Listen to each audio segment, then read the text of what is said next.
உலகமெங்கும் உள்ள அனைத்து தமிழ் இறைமக்களுக்கும் வணக்கம். நீங்கள் புதுசாக எங்கள் வீடியோ பார்க்குறதா இருந்தால் கீழே இருக்கிற சப்ஸ்கிரைப் பட்டனை ப்ரெஸ் பண்ணிவிட்டு பக்கத்தில் இருக்கிற பெல் ஐக்கானையும் கிளிக் பண்ணிக்கோங்க. அப்போ தான் நாங்கள் புதுசாக போடுற வீடியோவோட அப்டேட் உங்களுக்கு கிடைக்கும். வாங்க இப்போ வீடியோக்குள்ளே போகலாம். பொதுக்காலம் 16ஆம் ஞாயிறு 21/7/2024. திருப்பலி முன்னுரை. அன்பும் நீதியும் தழைக்க செய்வோம். இறையேசுவில் இனியவர்களே, இன்று தாய்த்திரு அவையானது பொதுக்காலம் 16ஆம் ஞாயிறை சிறப்பித்து கொண்டிருக்கிறது.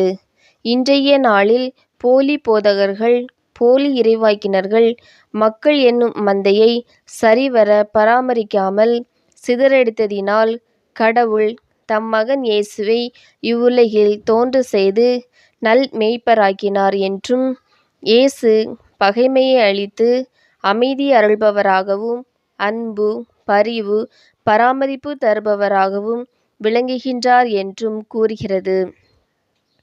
நற்செய்தி வாசகத்தில் திருத்தூதர்கள் ஆயருக்கு உரிய பணியை திறம்பட செய்கின்றனர். எனவே இயேசு தனிமையான இடத்திற்கு சென்று சற்று ஓய்வெடுங்கள் என்று கூறுகின்றார். ஆண்டவர் நல் ஆயராய் இருக்கும்போது நமக்கு குறை ஏதும் இல்லை என்பதை உணர்வோம்.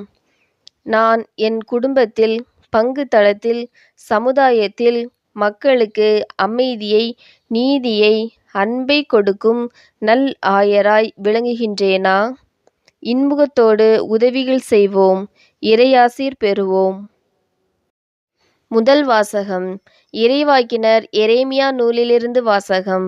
அதிகாரம் 23, இறைவார்த்தைகள் 1 முதல் 6 முடிய. முதல் வாசக முன்னுரை.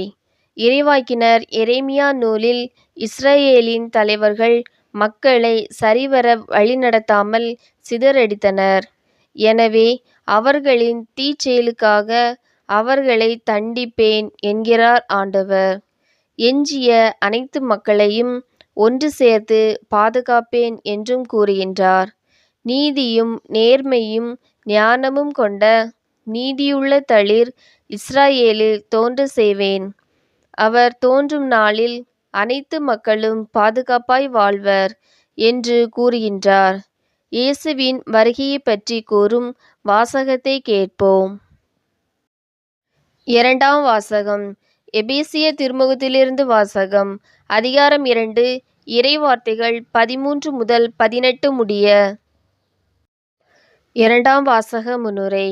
எபேசியர் திருமுகம் தரும் செய்தியாவது: கடவுளில் நம்பிக்கை கொண்டவர்களுக்காகவும் நம்பிக்கை அற்றவர்களுக்காகவும் இயேசு இரத்தம் சிந்தி அனைவரையும் ஒன்றுபடுத்தி அமைதி அருளினார். அதனால் நாம் கடவுளோடு ஒப்புரவாக்கப்பட்டோம், தந்தையை அணுகும் பேறு பெற்றோம், அனைவரும் ஒரே தூய ஆவியே பெற்றுள்ளோம். எனவே நம்மில் வேற்றுமை களைவோம், கடவுளின் புது படைப்பாவோம் என்று கூறும் வாசகத்தை கேட்போம். விசுவாசிகள் மன்றாட்டு. நல் ஆயனாம் அன்பு இறைவா, எங்கள் திருத்தந்தை, ஆயர்கள், அருள்பணியாளர்கள், அருட்சகோதரிகள், துறவிகள் அனைவர் மீதும் உமது ஆசீரை பொழிந்தருளும். அவர்கள் மேய்ப்பு பணியில் அருள் ஆசீர் வழங்குபவர்களாகவும் நல் வழிகாட்டிகளாகவும் விளங்கிட வேண்டுமென்றும் இறை அழைத்தல் பெருகிட வேண்டுமென்றும் உம்மை மன்றாடுகிறோம்.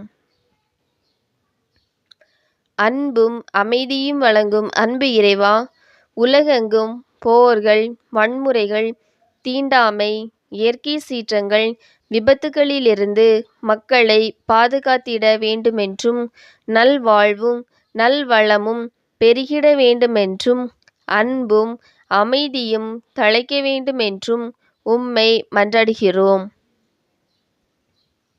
மனமாற்றத்தை விரும்பும் அன்பு இறைவா, நாங்கள் வன்மம், வைராக்கியம், வலுவற்றவர்களை அடிமைப்படுத்துதல் எனும் தீய இயல்புகளிலிருந்து விடுபட வேண்டுமென்றும் இறைவனையும் சக மனிதரையும் அன்பு செய்து வாழ வேண்டுமென்றும் பிறருக்கு உதவும் நல் மனதினை தந்திட வேண்டுமென்றும் உம்மை மன்றாடுகின்றோம்.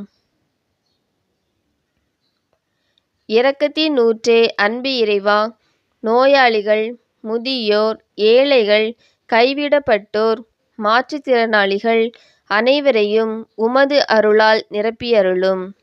அவர்களுக்கு நல்ல உடல் நலமும் நல்ல பாதுகாப்பும் நல்வளமும் நல்வாழ்வும் மனமகிழ்வும் தந்திட வேண்டுமென்று உம்மை மன்றாடுகிறோம்.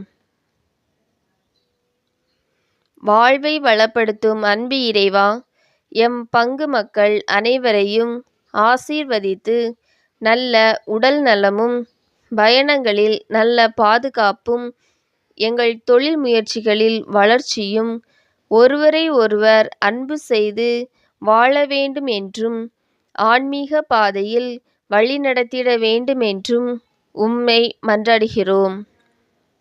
ஆமேன்.